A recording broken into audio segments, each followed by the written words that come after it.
নমস্কাৰ বন্ধু বান্ধৱীসকল, আপোনালোকে চাইছে চাহি টেকনলজি ইউটিউব চেনেল। প্ৰতিদিনৰ দৰে আজিও বহুকেইটা গুৰুত্বপূৰ্ণ খবৰ এই ভিডিঅ'টোৰ মাধ্যমেৰে মই আপোনালোকৰ মাজলৈ লৈ আহিছোঁ। এই ভিডিঅ'টো আপোনালোকে সম্পূৰ্ণভাৱে চাব আৰু চেনেলটো যদি নতুনকৈ আহিছে তেন্তে চেনেলটো প্লিজ ছাবস্ক্ৰাইব কৰিব আৰু চাইডত থকা বেল আইকনটো প্ৰেছ কৰি দিব যাতে এনেকুৱা ধৰণৰ ভিডিঅ'সমূহৰ নটিফিকেশ্যন আপোনালোকে সকলোতকৈ সোনকালে পায়। তে আহকচোন আজি এই ভিডিঅ'টো আৰম্ভ কৰোঁ। যিবোৰ প্ৰথম দৌৰ আজি নিদিও অতি গুৰুত্বপূৰ্ণ খবৰ এটাই মুকলি হৈছে, কিয়নো প্ৰথমতে কৈছে যে মুখ্যমন্ত্ৰী পদৰ প্ৰাৰ্থী হ'বলৈ গৈ আছে মন্ত্ৰী ডক্টৰ হিমন্ত বিশ্ব শৰ্মা। তাৰ লগতে কৈছে মুখ্যমন্ত্ৰী পদত প্ৰতিদ্বন্দ্বিতা নকৰে সৰ্বানন্দ সোণোৱালে কোন হ'ব বিজেপিৰ প্ৰাৰ্থী। আৰু ইয়াত কৈছে বিধানসভা নিৰ্বাচন সমাগত সম্ভৱত এপ্ৰিল মাহত অনুষ্ঠিত হ'ব অসম বিধানসভা নিৰ্বাচন। এই সময়ছোৱাত প্ৰতিটো ৰাজনৈতিক দলে নিজা নিজা ৰণকৌশল প্ৰয়োগ কৰি চলাইছে নিৰ্বাচনী প্ৰচাৰ। কিন্তু ইয়াত কয় যে বিজেপিয়েও বিভিন্ন ধৰণে নিৰ্বাচনী প্ৰচাৰ চলোৱাত দেখা যায়। ইয়াৰ মাজতে সকলোৰে মাজত প্ৰশ্ন উত্থাপিত হৈছে যে আগন্তুক বিধানসভা নিৰ্বাচনত বিজেপিৰ পৰা কোন হ'ব মুখ্যমন্ত্ৰী পদৰ প্ৰাৰ্থী।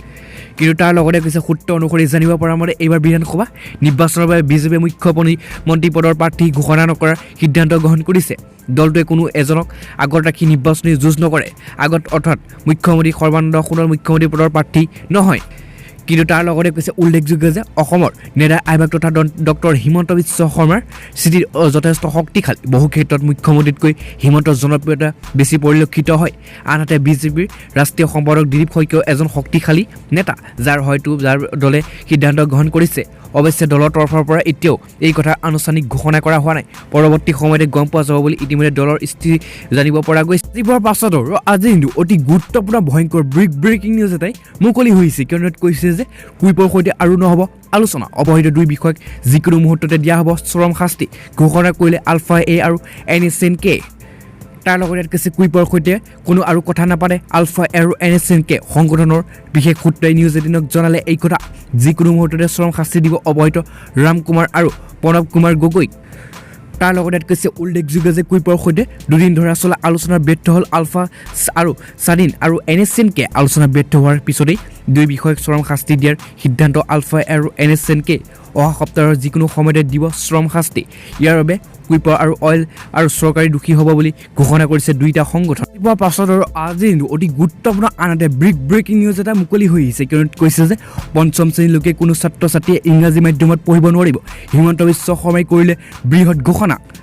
তাৰ লগতে কৈছে পঞ্চম শ্ৰেণীলৈকে কোনো ছাত্ৰ ছাত্ৰীয়ে ইংৰাজী মাধ্যমত পঢ়িব নোৱাৰিব, নিজ নিজ মাতৃভাষাত পঢ়িব লাগিব। অসমীয়াৰ লগতে বড়ো, ৰাভা, ডিমাচা, কাৰ্বিৰ লগতে নানা জনগোষ্ঠীৰ নিজা নিজা ভাষা সংস্কৃতি আছে, যাক আমি পাহৰিব নোৱাৰোঁ। সেয়ে অসমীয়াৰ লগতে বড়ো, ৰাভা আৰু কাৰ্বি ভাষাত পঢ়িবৰ বাবে সুবিধা পাব। বৃহস্পতিবাৰে ধনশিৰি আৰু মহকুমা সীমান্তৰ উৰিয়ামঘাটত সন্মিলনৰ বড়ো মঞ্চ গণমঞ্চৰ 7ম বাৰ্ষিক অধিৱেশনত মুখ্য অতিথি হিচাপে উপস্থিত থাকে। এই মন্তব্য কৰিলে মন্ত্ৰী ডক্টৰ হিমন্ত বিশ্ব শৰ্মাই।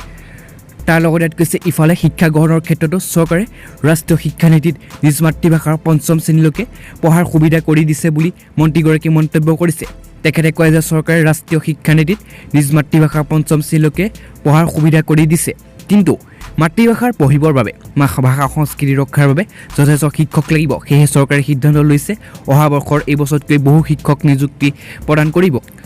আৰু ইয়াত কৈছে সকলো ছাত্ৰ ছাত্ৰীক টেট পৰীক্ষাৰ বাবে অধ্যয়ন কৰি থাকিবলৈ মন্ত্ৰী ডক্টৰ হিমন্ত বিশ্ব শৰ্মাই আহ্বান জনাইছে। পাছত আজি অতি গুৰুত্বপূৰ্ণ ব্ৰেকিং নিউজ এটাই মুকলি হৈছে ৰাজ্য চৰকাৰৰ অধীনত কৰ্মৰত চৰকাৰী কৰ্মচাৰীসকলৰ বাবে। ইয়াত কৈছে কৰ্মচাৰীৰ বাবে ভাল খবৰ, দুগুণ হ'ব পাৰে আপোনাৰ দৰমহা, জানি লওক সবিশেষ। আৰু এই খবৰটো প্ৰকাশ পাইছে যোৱা নিশা 19 ফেব্ৰুৱাৰী অৰ্থাৎ ৰাতি 12 বজাত। তাৰ লগতে ইয়াত কৈছে আপুনি ব্যক্তিগত খণ্ড বা ৰাজহুৱা খণ্ডৰ কৰ্মচাৰী নেকি? এই বছৰতে বাম্পাৰ বেতন বৃদ্ধি হ'ব আপোনাৰ। আৰু এক জৰীপত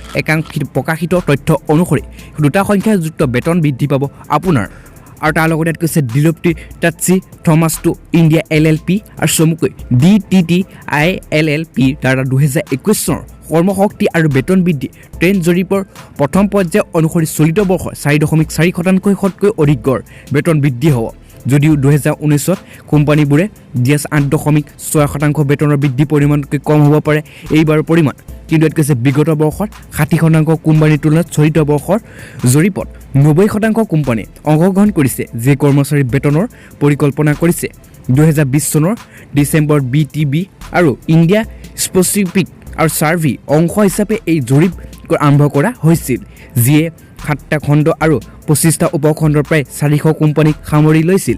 কিন্তু ইয়াত অতি গুৰুত্বপূৰ্ণ কথাটো কৈছে যে ভাৰতীয় কোম্পানীৰ গড় বেতনৰ বৃদ্ধি 2021 চনত 4.4% পৰা 7.3%লৈ বৃদ্ধি হ'ব বুলি আশা কৰা হৈছে লগতে জৰীপত কোৱা হৈছে যে আশা আৰু অৰ্থনৈতিক পুনৰুজ্জীৱিত ব্যৱসায় আৰু উপভোক্তাৰ আত্মবিশ্বাস পুনৰুজ্জীৱিত হোৱাকৈ এই বৃদ্ধি অধিক পৰিলক্ষিত হৈছে আৰু ইয়াত অতি গুৰুত্বপূৰ্ণ কথাটো হৈছে যে ইফালে 2020 চনৰ বেতন বৃদ্ধি কৰা 60% কোম্পানীৰ ভিতৰত 1/3 অফ চাইকেল বৃদ্ধিৰ জৰিয়তে ইয়াক সম্ভৱ কৰি তুলিছে 2020 চনৰ বেতন বৃদ্ধি নকৰা কোম্পানীসমূহৰ ভিতৰত 30% উচ্চ বেতন বৃদ্ধি অথবা বোনাছৰ মাধ্যমেৰে কৰ্মচাৰীসকলক ক্ষতিপূৰণৰ প্ৰদান পৰিকল্পনা কৰিছে আৰু লগতে কৈছে জৰীপ অনুসৰি জীৱন বিজ্ঞান তথ্য প্ৰযুক্তি খণ্ডবোৰৰ সৰ্বাধিক বেতন বৃদ্ধি কৰাৰ আশা কৰা হৈছে আনহাতে উত্থাপিত আৰু সেৱা খণ্ডবোৰে তুলনামূলকভাৱে কম দৰমহা বৃদ্ধি কৰাৰ আশা প্ৰকাশ কৰা হৈছিল কিন্তু কয় যে কেৱল ডিজিটেল আৰু ই-কমাৰ্চ কোম্পানীবোৰে 2021 চনত দুগুণ বেতন বৃদ্ধি কৰিব বুলি আশা কৰা হৈছে বিপৰীতে হস্পিটেলিটি ৰিয়েল ইষ্টেট আৰু আন্তঃগাঁথনি আৰু নৱীকৰণযোগ্য কোম্পানীৰ বৃদ্ধি সৰ্বনিম্ন হোৱাৰ পাছতো আজি আনহাতে বহুতে ডাঙৰ ব্ৰেকিং নিউজ এটা মুকলি হৈ আহিছে কিয়নো কৈছে ৰামৰ নামত চলাই অহা গৰু চিণ্ডিকেট ধন মুখ্যমন্ত্ৰী কাৰ্যালয়ত লাভ কৰে লুৰিণজ্যোতি গগৈ কৰিলে বিস্ফোৰক মন্তব্য আৰু লগতে কৈছে যে কামৰূপ জিলা বুকুত বৃহস্পতিবাৰে আঞ্চলিক ৰাজনৈতিক দল অসম জাতীয় পৰিষদে জাতীয় জাগৰণ সভা যোগে নিৰ্বাচনী ৰণডংকা বজাই 48 নং বুকু বিধানসভা সমষ্টিৰ অন্তৰ্গত চমীৰ ৰাম সৰস্বতী খেলপথাৰত অনুষ্ঠিত হোৱা আজিৰ জাতীয় জাগৰণ সভাত এখন অংশগ্ৰহণ কৰে অসম জাতীয় সভাপতিৰ দলৰ সভাপতি লুৰিণজ্যোতি গগৈ আৰু তাতে কৈছে সভাত লুৰিণজ্যোতি গগৈ কয় প্ৰথমতেই চমুৰীয়া সত্ৰলৈ আৰু সেৱা জনাই তাৰ পিছতে সভাস্থলীত উপস্থিত হোৱাৰ লগে লগে সভা অংশগ্ৰহণ কৰে ৰাইজৰ লুৰিণজ্যোতি গগৈ জিন্দাবাদ আৰু অসম জাতীয় পৰিষদ জিন্দাবাদ আদি শ্লোগানে পৰিৱেশ নিমুখৰ তুলি তোলে কিন্তু ইয়াত কৈছে মঞ্চত উঠিলে লুৰিণজ্যোতি গগৈ পলমকৈ নকৰাক ৰাইজক সেৱা আৰু শ্ৰদ্ধা জনাই ভাষণ আৰম্ভ কৰে আৰু ভাষণৰ আৰম্ভণিতে কা আন্দোলনৰ শ্বহীদ হোৱা 5 গৰাকী শ্বহীদক সোঁৱৰণি কৰি শ্বহীদৰ আত্মবলিদান কৰা কোনো কাৰণতে অথলৈ যাবলৈ দিয়া নহ'ব বুলি দৃঢ়তাৰে ঘোষণা কৰে কিন্তু ভাৰতীয় জনতা পাৰ্টীয়ে জাপি দিয়া খোজা নাগৰিকত্ব সংশোধনী আইনৰ আৰু এই আইন অসমৰ জাতীয় পৰিষদে কোনো দিনেই মানি লোৱা নাই আৰু নলয় বুলি ইতিমধ্যে ঘোষণা কৰিছে সভাপতি লুৰিণজ্যোতি গগৈ তীব্ৰ হুংকাৰ দিয়ে পোৱাৰ পাছতো আজি আনহাতে বহুতে ডাঙৰ গুৰুত্বপূৰ্ণ খবৰ মুকলি হৈ আহিছে কাৰণ কৈছে যে কিমান আসন এৰি দিব অগপ কি ক'লে বিজেপিৰ ৰাজ্যিক সভাপতি ৰঞ্জিত দাসে তাৰ লগতে কৈছে অংক চলিছে অগপ বিজেপিৰ কোনে কিমান আসনৰ আগবঢ়াব প্ৰতিদ্বন্দ্বিতা আসন বুজাবুজিক লৈ সঘনে চলিছে আলোচনা এই বিষয়ক লৈ ইতিমধ্যে মহানগৰ এখন বিলাসী হোটেলৰ আলোচনা চলিছে অগপই 40খন আসনত প্ৰতিদ্বন্দ্বিতা কৰিব বিচাৰে বিপৰীতে বিজেপিয়ে এৰি নিদিয়ে অগপক 40খন আসন আনকি অগপৰ বৰ্তমান বিধায়ক থকা 7টা সমষ্টি বিজেপিয়ে দখল কৰাৰ পৰিকল্পনা চলিছে বুলি চৰ্চা চলিছে কিন্তু তাৰ লগতে কৈছে এই সকলবোৰ মাজতে বৃহস্পতিবাৰে ৰাজ্যিক বিজেপিৰ সভাপতি ৰঞ্জিত দাসে দাবী আসনৰ আলোচনা হোৱা নাই অগপৰ বিজেপিৰ মাজত তাৰ লগতে কয় যে আসন বুজাবুজি চৰ্চা মাথো সংবাদ মাধ্যমে সৃষ্টি কৰিছে অৱশেষত অৱশ্যে কোনোবাই কাৰোবাৰ লগত কথা পাতিলে সেয়া ব্যক্তিগত মত আসন বুজাবুজি সিদ্ধান্ত ল'ব বিজেপিৰ ৰাষ্ট্ৰীয় কমিটি আৰু অগপৰ কেন্দ্ৰীয় কমিটিয়ে কিন্তু ইয়াত কৈছে যে ইপিনে 2021 নিৰ্বাচনৰ 100খন আসনৰ স্থিতিত দৃঢ় ৰঞ্জিত দাস ৰাজ্যিক বিজেপিৰ সভাপতি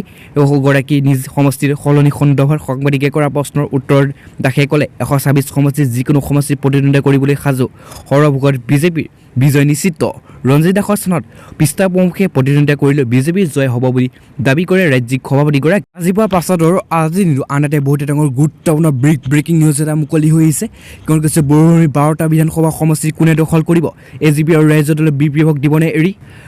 আৰু তাৰ লগতে কৈছে এপ্ৰিলত অনুষ্ঠিত হ'বলগীয়া অসম বিধানসভা নিৰ্বাচনৰ বিটিআৰ এলেকাধীন 12টা সমষ্টিক নিজৰ দখললৈ নিবলৈ ৰণনীতি প্ৰস্তুত কৰিছে প্ৰতিটো ৰাজনৈতিক দলে বিপিএফৰ দখলত থকা 12টা বিধানসভা সমষ্টিক নিজৰ দখললৈ নিবলৈ সাজু বিপিএফ ইউপিএল আৰু জিএছপি মিত্ৰজোঁট কিন্তু সম্ভৱ হ'বনে এই ৰণনীতি আৰু তাৰ লগতে কৈছে বিটিআৰ চুক্তিৰ পিছত হাগ্ৰামা মহিলাৰ নেতৃত্বাধীন বিপিএফৰ দখলৰ 17টা বছৰে আৰু বড়োভূমিৰ শাসনৰ নিজ দখললৈ নিছিল প্ৰমোদ বড়ো নেতৃত্বাধীন ইউপিপিএলক সহযোগী কৰিলে বিজেপি আৰু সাংসদ নৱ কুমাৰ শৰণীয়ে জিএছপিয়ে ইয়াৰ পিছত এইবাৰ বিপিএফৰ দখলত থকা 12টা বিধানসভা সমষ্টি নিজ দখললৈ নিবলৈ ৰণনীতি কৰিছে পষ্ট বিটিআৰৰ মিত্ৰতা থকা বিজেপি ইউপিপিএল আৰু জিএছপি মিত্ৰজোঁটে তিনিওটা দলে আসন বিধানসভা নিৰ্বাচনৰ 12টা সমষ্টিৰ আসন ভাগ বতৰা কৰি নিৰ্বাচনত প্ৰতিদ্বন্দ্বিতা কৰিবলৈ সাজু হৈছে আৰু ইয়াত কৈছে ইতিমধ্যে বাক্সা 2টা চিৰাঙত 2টা মুঠ 4টা বিধানসভা সমষ্টি নিৰ্বাচন খেলাৰ বাবে সাজু হৈছে নৱ কুমাৰ শৰণীয়া জিএছপি এই কথা নৱ কুমাৰ শৰণীয়া ৰাজহুৱাভাৱে ইতিমধ্যে ঘোষণা কৰিছে কিন্তু ইয়াত কৈছে জিএছপিক এৰি নিদিয়া 4টা সমষ্টিৰ পিছত ইউপিপিএল আৰু বিজেপি বাকী 8টা সমষ্টি প্ৰতিদ্বন্দ্বিতা কৰিব আৰু বিজেপি UPPL GSP ৰণনীতিৰ দৰে নিজৰ দখলত দীৰ্ঘদিনে থকা বিধানসভা সমষ্টিৰ কেইটা ক্ষমতা অটুট ৰাখিবলৈ বদ্ধপৰিকৰ BPF কিন্তু ইয়াৰ লগতে কয় যে ইতিমধ্যে ৰাইজৰ দল আৰু অসম জাতীয় পৰিষদৰ সৈতে গোপনে আলোচনা চলাইছে BPFৰ মুৰব্বী হাগ্ৰামা মহিলাৰী বড়োভূমিৰ বাহিৰৰ সমষ্টিসমূহত ৰাইজৰ দল আৰু অসম জাতীয় পৰিষদৰ প্ৰাৰ্থিত্ব BPFৰ সমৰ্থন দিবলৈ সাজু হৈছে আৰু ইয়াৰ বিনিময়ত বড়োভূমিৰ 12টা সমষ্টি বিধানসভা নিৰ্বাচনৰ ৰাইজৰ দল আৰু অসম জাতীয় পৰিষদৰ BPFক এৰি দিব লাগিব এই ক্ষেত্ৰত গোপনে চলা আলোচনাই বিশেষ গতি লাভ কৰিছে BPF আৰু এক শীৰ্ষ সূত্ৰই সদৰি